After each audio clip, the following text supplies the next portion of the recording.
أعوذ بالله من الشيطان الرجيم بسم الله الرحمن الرحيم والصلاة والسلام على أشرف الأنبياء والمرسلين نبينا محمد وعلى آله وأصحابه أجمعين وأشهد أن لا إله إلا الله وحده لا شريك له وأشهد أن محمدا عبده ورسوله صلى الله عليه وسلم. أما بعد. La semaine dernière, lors d'une courte introduction sur le fadl, c'est-à-dire l'intérêt et la valeur de connaître les noms et attributs d'Allah Azza wa Jal, nous avons vu un certain nombre de points. Parmi ces points, il est le fait que lorsque l'on apprend à connaître Allah Azza wa Jal, on tombe fondamentalement et forcément amoureux d'Allah subhanahu wa ta'ala. Et donc ça ne va pas être simplement, comment dirais-je, un événement théorique dans ton existence. Une chose que tu as apprise et qui reste uniquement dans la théorie. Une belle faïda, tu vas à une conférence, tu entends une chose, tu dis « Ah, mashallah, c'était joli ce qu'il a dit. Ah, mashallah, je ne savais pas telle chose. » Et ensuite, 20 minutes après la conférence, on dirait « T'as rien entendu. » Quand tu apprends à connaître Allah Azza wa Jal, étant donné qu'Allah Azza wa Jal lui-même est éternel, et que la connaissance des noms et attributs d'Allah Azza wa Jal amène le fait de comprendre qu'il est présent à chaque instant, donc ta prise de conscience est présente elle-même à chaque instant. Et on est en plein dans quoi? الإحسان أن تعبد الله كأنك تراه فإن لم تكن تراه فإنه يراك. D'adorer Allah subhanahu wa ta'ala dans le sens du hadith comme si tu le voyais. Et la certitude que si toi tu ne le vois pas, et bien lui il te voit. Ça veut dire quoi? Tu vas étudier le parfait et tu vas arriver finalement, le parfait c'est-à-dire Allah subhanahu wa ta'ala, et tu vas arriver à prendre, comment dirais-je, un petit peu de la lumière, un petit peu du reflet de cette lumière de la perfection.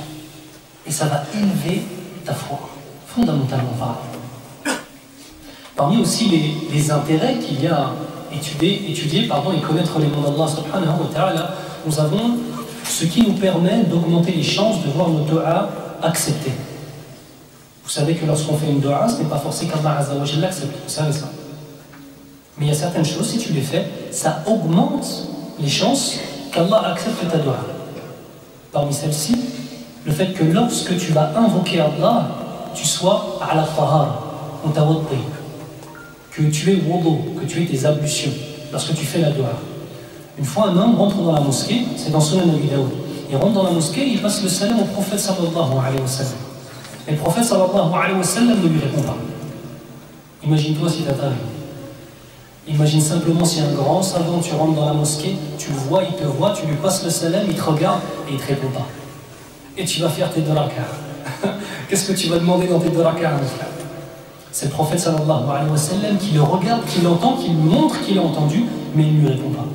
Et plus que cela, pendant que l'homme fait ses deux rak'ah, le prophète sallallahu alayhi wa sallam se lève, sort de la mosquée. Et puis il revient.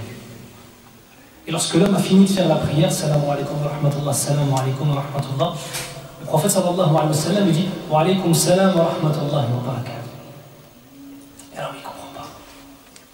Et le prophète sallallahu alayhi wa sallam dit dans le sens du hadith karihtu an adhkura Allah wa lastu ala tahara. J'ai détesté de mentionner simplement le nom d'Allah sans être en état de pureté. Même le nom Allah, le prophète sallallahu alayhi wa sallam détestait le prononcer s'il n'avait pas wudu. Ça nous semble extraordinaire, mais en vérité, si on connaît Allah, il n'y a rien de plus normal que ça. Premier des éléments, lorsque tu fais dua, que tu aies tes ablutions, Inch'Allah, que tu sois ala wudu mutawaddi, Inch'Allah. Deuxième des éléments, que tu te diriges vers la qibla. Quand on voit les anciens, des fois, quand tu fais un cadeau et puis ils cherchent la direction de la qibla et ils lèvent les mains. Ah, lahu asl. C'est pas un truc qu'ils ont inventé, les anciens. Lorsque tu te diriges vers la qibla, ça augmente les chances qu'Allah accepte tes duas. Troisième élément, lever les mains. À savoir que lever les mains dans la dua, c'est un asl. Et les moments où certains ulémas, pas la totalité des ulémas, mais les moments où certains ulémas ont dit non, c'est détestable de lever les mains, c'est des moments qui sont bien précis. Il faut ramener un dalil pour interdire. Tu sais? Parce que le asl, c'est que quand tu fais dua, tu lèves les mains. On a un hadith. قال النبي صلى الله عليه وسلم إن الله حيي كريم. Ce hadith est extraordinaire. إن الله حيي كريم. Allah hayy. يستحيي من عبده إذا رفع يديه إليه يدعوه. يستحيي أن يردها صفرا ليس فيهما شيء ليس فيها شيء. Dans la traduction du hadith, certes Allah Azza wa Jal ressent de la pudeur.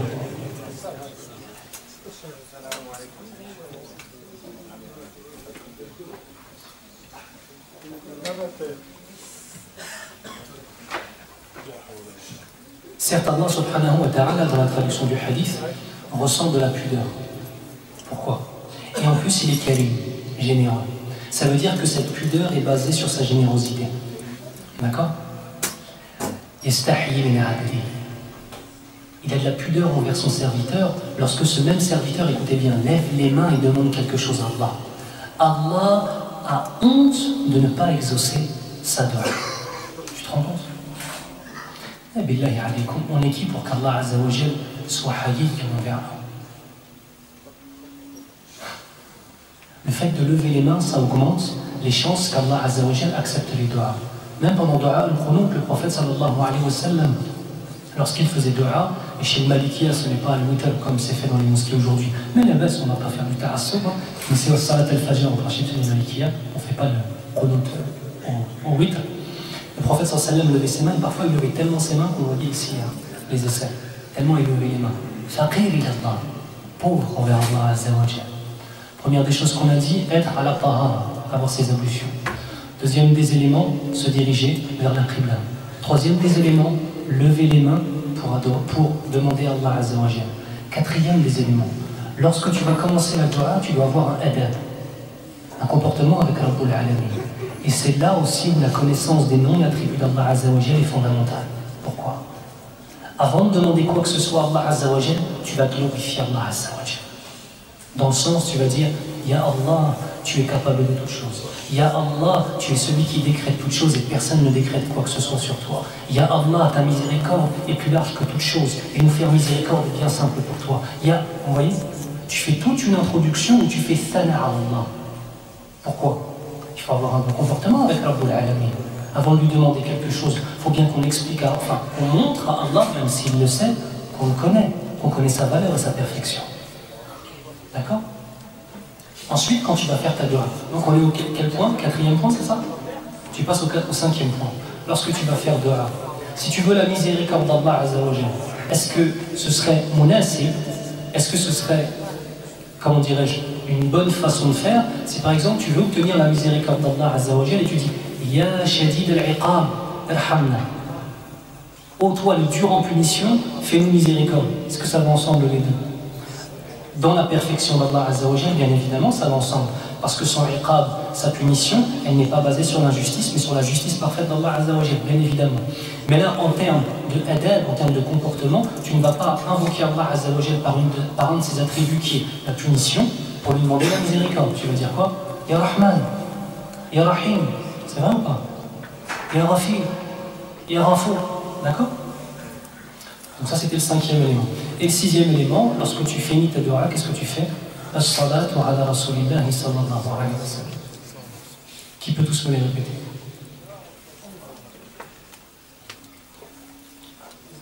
Al-kamal lillah, c'est normal de se tromper en fait. D'accord. Premier des éléments, on a dit qu'il fallait avoir quoi? Les ablutions, wudu, incha'Allah. Deuxième des éléments, on a dit on fait quoi? On se dirige vers la qibla. Troisième des éléments, on a dit on fait quoi? On lève les mains. Quatrième des éléments, on a dit qu'on fait quoi? On glorifie Allah subhanahu wa ta'ala. Cinquième des choses, qu'est-ce qu'on fait? On invoque Allah par ses noms. Walillahi al-asma'ul husna fad'uuhu biha. Allah, dans le sens du verset, Allah appartient aux plus beaux noms, c'est-à-dire pas les plus beaux dans le sens, comment dirais-je, ils sont un petit peu mieux que les autres. Non, non. Allah a les noms parfaits, alors que nous sommes imparfaits. Alors invoquer Allah Azza wa Jal par ses noms. Donc donner en fait finalement ce qu'on appelle une munasaba, c'est-à-dire une logique entre ce que tu demandes et le nom par lequel tu invoques Allah, ou alors la sifa, birahmatika ya arhamar rahimin, c'est vrai? Allahumma arhamna birahmatika ya arhamar rahimin. C'est une belle dua ça. Et elle est quoi? Elle est dans l'accord en fait avec ce que tu vas demander. Et on a dit la sixième des choses, quand tu finis, bien évidemment, quel est celui qu'on aime le plus après Allah Azza wa Jal, c'est qui? Le prophète sallallahu alayhi wa sallam. Allahumma salli ala Muhammadin wa ala ali Muhammadin kama sallaita ala Ibrahim wa ala ali Ibrahim ila akhiri. Ça déjà, t'es dans adab ou dua. Et là, tu as plus de chances qu'Allah accepte tes doigts. C'est pas extraordinaire quand même. Tu sais, quand tu as du tadabbour et quand tu essayes un petit peu de réfléchir sur la perfection de notre religion et sur la miséricorde d'Allah Azza wa Jal, tu te rends compte qu'Allah nous traite comme des petits-enfants.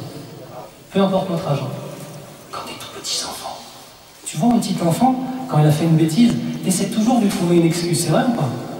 Bon, sauf si tu n'as pas de cœur. Je devrais voir les têtes qui font ça. Vous pardonnez pas à vos enfants? Un enfant, quand il fait une bêtise, tu essaies toujours de lui pardonner. Tu essaies toujours de lui trouver une excuse à l'enfant, c'est vrai ou pas? Et de la même façon, tu essaies toujours de lui donner l'occasion de se racheter.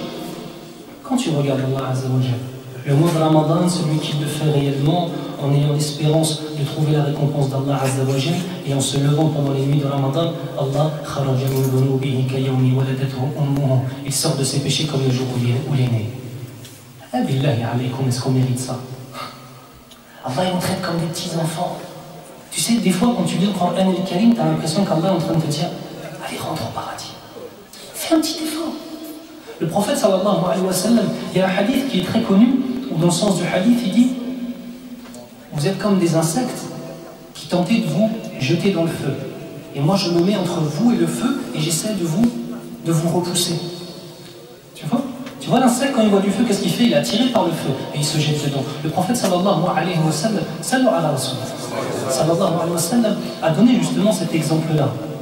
Malgré nous, tu vois, il a envie de nous forcer à rentrer au paradis. Et c'est ça que t'es quand t'es un da'i. Et un da'i, c'est pas celui qui est simplement imam, ou alors qui fait des conférences ou des muhadara. T'es un da'i envers ta femme, t'es un da'i envers tes enfants, t'es un da'i envers ton voisin, t'es un da'i envers ton frère que tu croises dans la rue, que tu ne connais pas, mais à qui tu souris parce que tu reconnais que c'est ton frère en Allah Azza wa Jal. T'es un da'i. À partir du moment où t'es musulman, t'es un da'i. Après, comment est-ce que tu vas t'acquitter de cette mission, c'est encore autre chose. Autre élément important par rapport à l'asma wa sifat et au dua, al-kalima alhamdulillah. Si on étudie le nom Allah, on va voir tout un tas de choses. Premièrement, Allah, et c'est pas Allah, c'est Allah, avec un ha à la fin.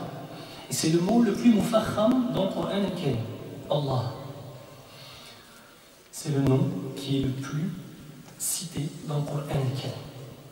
Et c'est le nom par excellence d'Allah Azza wa Jal. Regardez par exemple pour ceux qui aiment un petit peu le Nahu, dans Ayat al-Kursi. Bismillah ar-Rahman ar-Rahim. Allahu mubtada. L'ordre jalala, mubtada. Allahu la ilaha illahu. Ici, la ilaha illahu, c'est quoi? C'est fi mahali raf khabar. Le khabar, c'est quoi? C'est celui qui amène l'information sur le mubtada. Donc le mubtada, celui qui commence ici la phrase, c'est lui la référence en tant que tel. Al-Hayy al-Qayyum. بمعنى الله الحي القيوم. D'accord? مبتدا خبر. الله لا تأخذه سنة ولا نوم. Encore une fois, ici l'ordre de Jalala au début de Ayat al-Kursi, c'est le mubtada pour tout Ayat al-Kursi. Pour celui qui connaît Nahu, c'est une mu'jiza. C'est un miracle d'Allah Azza wa Jal. Et le Coran, kulluhu mu'jiza. Wallahi, celui qui étudie le Coran al-Karim et qui apprend la langue arabe, Inch'Allah, et qui apprend à connaître un petit peu quelques subtilités, parce que personnellement je n'ai pas un grand niveau en langue arabe, mais avec le peu de subtilité que je connais dans la langue arabe, et après je te jure que là, je te jure devant Allah, ta lecture du Coran est différente. Tu restes bouche bée, subhanahu wa ta'ala. Donc le nom Allah, c'est le nom par excellence d'Allah.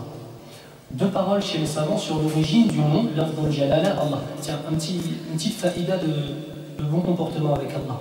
Quand j'ai dit que le kalima Allah, l'afdal jalala, j'ai dit l'afdal jalala mubtada. Et j'ai pas dit Allah mubtada. Ça ne se fait pas, c'est un manque de respect pour Allah. Donc quand tu fais un i'rab, qui fait du nahou parmi vous? Les qui font du nahou, ne vous inquiétez pas, je ne vais pas vous interroger sur un i'rab de malade après, ne vous inquiétez pas. Qui fait du nahou? Personne ne fait du nahou. Allah. Personne ne fait du nahou. نحو في اللغة العربية؟ في اللغة العربية. طيب لا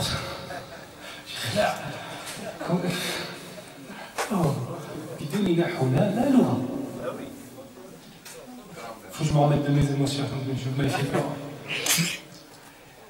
Tu ne dis pas Allah, imagine-toi si dans une phrase tu dis fais-moi l'irabe de Allah subhanahu wa ta'ala. Allah, ici il est dans quelle situation? Maf'ul bihi. Est-ce que tu vas dire Allah il est maf'ul bihi? A'udhu billah, tu ne peux pas dire ça. Tu dis quoi? Lafzul jalala. D'accord?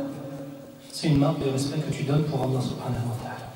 Donc l'origine du nom Allah subhanahu wa ta'ala. Certains disent tout simplement qu'il n'a aucune origine qui soit, en vérité Allah n'est pas dérivé d'un autre mot. C'est Allah subhanahu wa ta'ala, c'est un nom propre. Et de ce que je sais, c'est la majorité qui dit ça. D'accord? Donc c'est un kalam qui est muhtaram. On respecte cette parole-là. Maintenant, il y a une deuxième parole qui est celle que rapporte Cheikh Farid al-Ansari, rahimahullah, où il nous explique que Allah, en vérité, est un nom propre qui est en fait une origine. Et l'origine du mot Allah, l'ordre jalala, c'est quoi? C'est El-Ilah. El-Ilah. Vous connaissez le prénom par exemple Abdullah, c'est vrai ou pas? Abdul Ilah, on connaît aussi. La ilaha, ilaha, illallah. On connaît aussi ce mot-là, El-Ilah. Donc certains disent que, en fait, El-Ilah, les kathratil isti'mal, tellement le mot El-Ilah était employé dans la langue des Arabes, parce qu'ils reconnaissaient l'existence d'Allah Azza wa Jalla, les Arabes de l'époque pré-islamique. C'est vrai ou pas? قال الله سبحانه وتعالى بسم الله الرحمن الرحيم ولئن سألتهم من خلق السماوات والأرض وسخر الشمس والقمر ليقولن الله. Dans le sens, si tu leur poses la question qui a créé les cieux et la terre et a soumis le soleil et la lune à une circonférence spécifique, ils diront avec certitude c'est Allah. Donc ils connaissaient le nom, l'Ardul Jalal. Donc ici, la deuxième des théories, c'est qu'à l'origine, le mot Allah, c'était El-Ilah. Et à force de dire El-Ilah, ici, il y a quoi? Il y a une hamza, hamzatul qata'. Et chez les Arabes, on a ce qu'on appelle al-thaqala. Al-thaqala, quand une chose est difficile à être dite, qu'est-ce qui se passe? Et bien, on enlève une chose, on enlève une haraka, on déforme la chose. En tout cas, on va enlever par exemple une hamza. Et bien, c'est ce qui s'est passé ici. D'accord? Donc, Allah, l'origine, c'est El-Ilah. Wa ilahukum ilahum wahid. D'accord? Deuxième question. L'origine du mot El-Ilah. Parce que là, de savoir que l'ordre jalal à Allah dérive du mot El-Ilah sur une des deux paroles, c'est bien, mais ça ne nous rapporte pas grand-chose.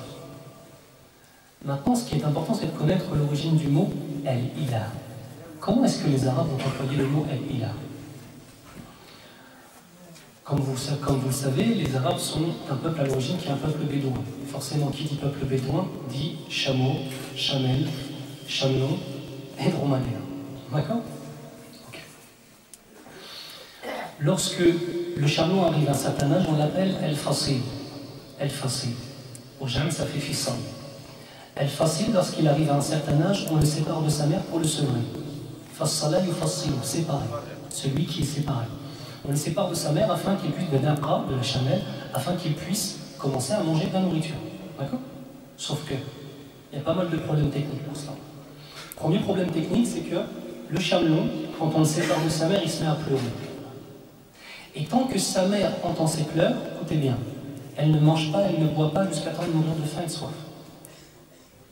Et si lui, il entend sa mère, Naqa, qui lui répond, il ne mange pas, il ne boit pas, jusqu'à temps qu'il meure de soif. D'accord? Donc qu'est-ce qui s'est passé? Les Arabes étaient obligés en fait de séparer ce facile, ce jeune chamelon de sa mère, avec une distance très éloignée. Donc qu'est-ce qu'ils faisaient? Ils prenaient ces chamelons et ils les mettaient à l'entrée de la ville. Et ils mettaient les mamans, entre parenthèses, les chamelles, les mères de ces chamelons, à un autre bout de la ville. Ce qui fait que les Arabes, lorsqu'ils rentraient dans une ville, à une certaine période de l'année, la période en réalité de sevrage de ces chamelons, ils voyaient tout un tas de petits chamelons, les uns contre les autres, en train de crier et en train de pleurer. Il y a aussi une chose qui est importante. Qui a déjà entendu un chamelon pleurer? Non? D'accord. Un chamelon, quand il pleure, ça ressemble aux pleurs d'un enfant. C'est-à-dire que si tu entends un chamelon pleurer, si tu vois un chamelon pleurer, mais que tu ne le vois, si tu entends un chamelon pleurer, mais que tu ne le vois pas, tu auras l'impression que ce chamelon est un enfant qui est en train de pleurer. Qu'est-ce que cela signifie? Les Arabes, pour qui le chameau est un élément essentiel de leur vie. Rappelez-vous d'une chose, dans le désert, le chameau sert à quoi? À se déplacer. à ramener de l'eau, à ramener de la nourriture. Ce même chameau, on mange sa viande. Ce même chameau, on boit son lait. C'est vrai ou pas? Et ce même chameau, sa peau, on la prend et on en fait un bournos pour se protéger du froid. Ça veut dire qu'il est à la base de toute l'économie, subhanallah, de tous les moyens de transport du mujtama' des Arabes. D'accord? Alors ça veut dire qu'ils avaient conscience que les chameaux étaient très importants. Et lorsqu'ils passaient à côté de tous ces petits chameaux en train de pleurer les uns contre les autres, ça leur faisait mal au cœur. Tout ça pour dire l'origine du mot al-ilah. Et quand ils passaient à côté de ce groupe-là, ils disaient quoi? Laqad aliha al-fasih. Aliha, ilah. Vous entendez que c'est un petit peu, c'est la même origine du verbe. Aliha, ici c'est un verbe. Aliha, qu'est-ce que ça veut dire? Cette phrase signifie: ce chameau qui en âge d'être sevré a été séparé, écoutez bien, de la chose la plus importante de son existence, la lumière de sa vie. Et il ressent de cette séparation une douleur indescriptible. C'est ça l'ilah. Et l'ilah, c'est la chose que tu aimes plus que tout. Et que lorsque, simplement le fait d'être séparé de cette chose-là, ça provoque dans ton cœur une tristesse intense. Et l'ilah, c'est l'origine du mot Allah. Et c'est pour ça que dans Shahada on dit quoi? La ilaha illallah. Ilaha, ça veut dire bien évidemment la ma'bouda bihaqqin illallah. Il y a d'autres divinités dignes d'adoration hormis Allah, mais ça veut dire aussi la mahbouba bihaqqin illallah. Il y en a d'autres que l'on puisse aimer de tout notre être, sauf Allah subhanahu wa ta'ala. Et c'est pour cela que, vous savez, le polythéisme, shirk, le polythéisme, ce n'est pas simplement le fait d'adorer des statues, là, ils croient, non? Ce n'est pas simplement le fait d'aller à une tombe et de demander à une personne qui est morte de pouvoir avoir des enfants en égorgeant un animal, ce qui est haram, qui est du shirk akbar, Allahumma hifadna, qu'Allah nous préserve de la mécréance. Mais il y a aussi dans le fait que toi, par exemple, tu peux mettre l'argent comme étant une ilah en dehors d'Allah. Ou tu aimes plus l'argent qu'Allah Azza wa Jalla. Une personne, par exemple, qui passe 60 ans de sa vie dans un travail où il ne peut faire aucune salat al-jumu'ah et aucune de ses 5 prières, il a fait passer qui avant? Soyons honnêtes, il a fait passer qui avant? Oui. Le shirk, le polythéisme, et le fait de donner des caractéristiques à un autre qu'Allah Azza wa Jal, c'est pas simplement avec des tombes ou alors avec des idoles, ça en fait partie bien évidemment, mais ce n'est pas que cela. Une personne qui craint son patron plus qu'Allah Azza wa Jal, qu'est-ce qu'il a fait? Il a donné une des caractéristiques d'Allah Azza wa Jal qui est quoi? Al-adab, le châtiment, il l'a donné à un autre qu'Allah Azza wa Jal. Donc en vérité, si tu regardes bien, par la définition de ce qu'est l'amour pour Allah, tu comprends tout un tas de choses. Être entièrement dirigé vers Allah subhanahu wa ta'ala et dévoué totalement à Rabbul Alamin. C'est ça le fait d'aimer Allah Azza wa Jal. Allahu ta'ala.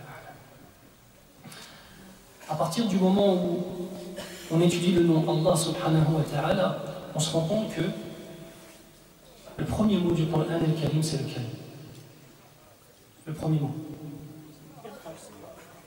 Ah non, asmahiyya, pas dans ce qui a été révélé. Et même mais dans le tartib, dans l'ordre. Qui a dit le basmala? Il y a des shawafir, il y a des gens qui suivent l'imam Shafi'i rahimahullah. C'est une parole, l'imam Shafi'i rahimahullah nous dit que le premier verset de Surat al-Fatiha, c'est le basmala. D'accord? Les autres a'imma nous disent non, le premier mot de Surat al-Fatiha, c'est quoi? C'est Alhamdulillah. D'ailleurs, il y a un dalil qui est très fort là-dessus. Est-ce qu'il y en a parmi vous qui font du usul al-fiqh? Non, pareil. Personne ne fait du usul, même un petit peu.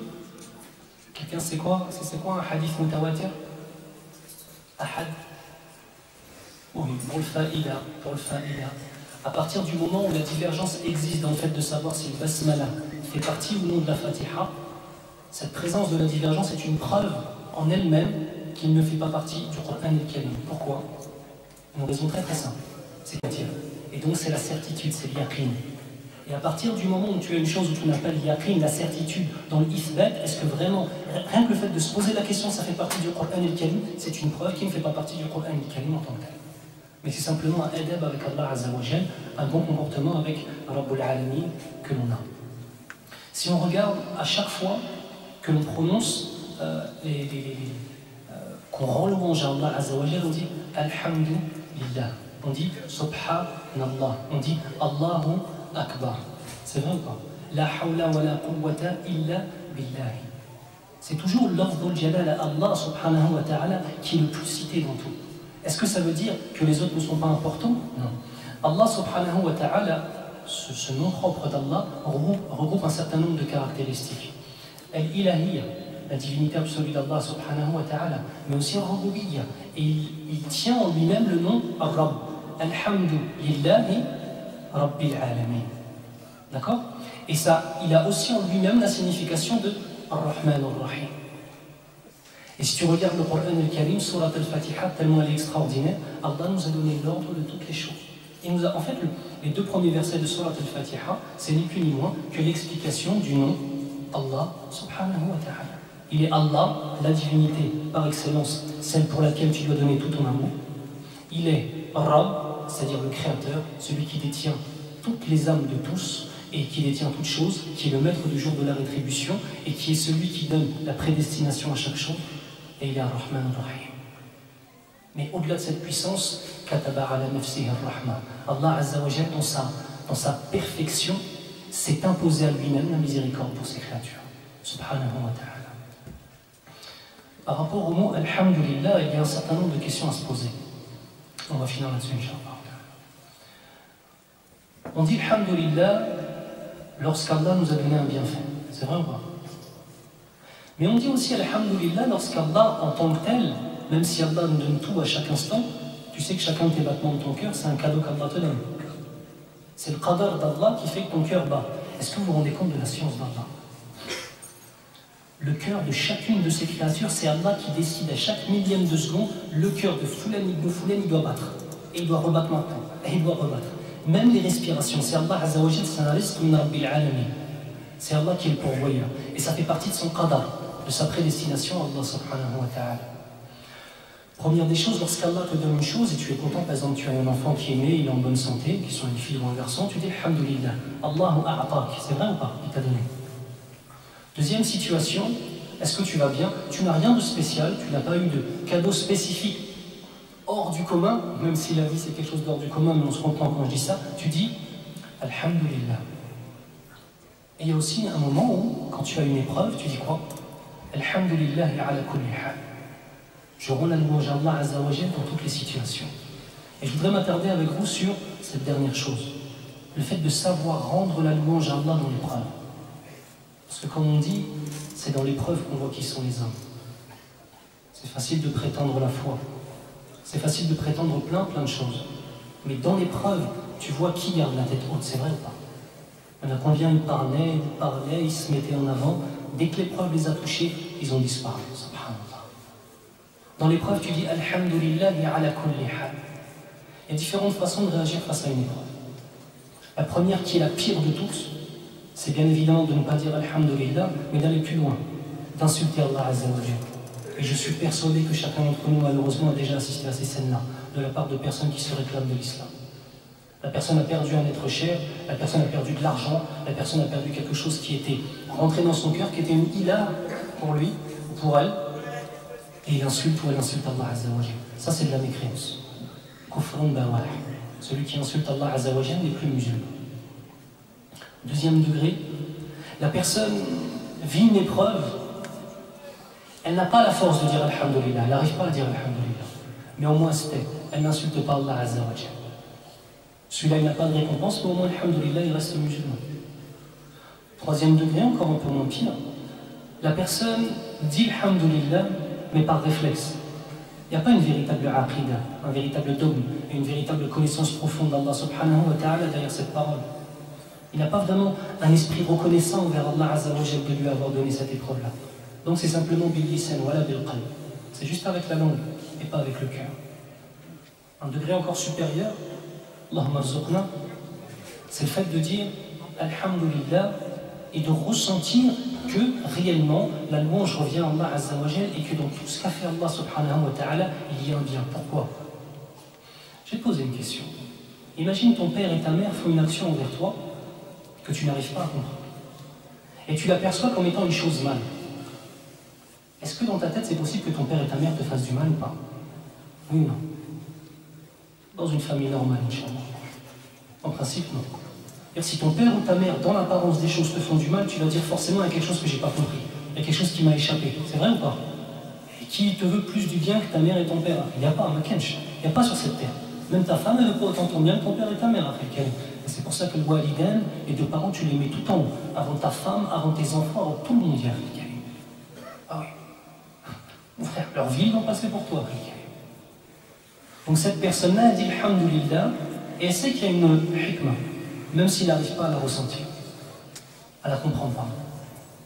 Le plus haut des degrés, c'est le degré de l'anbiya, au shuhada, au sadiqin, au salihin. Vraiment des pieux de la communauté musulmane. C'est celui qui dit Alhamdulillah quand par exemple son enfant vient de mourir et il est heureux de cette épreuve-là. Et vous savez que ça existe, ça? Bien évidemment, ça existait, mais ça existe encore aujourd'hui. Et les awliya Allah Azza wa Jal, les rapprochés d'Allah Azza wa Jal, ça existe. Et je vous souhaite à tous, wallahi, de rencontrer des salihin dans votre vie. Si ça change ta vie quand tu rencontres un salih, vraiment. Inch'Allah.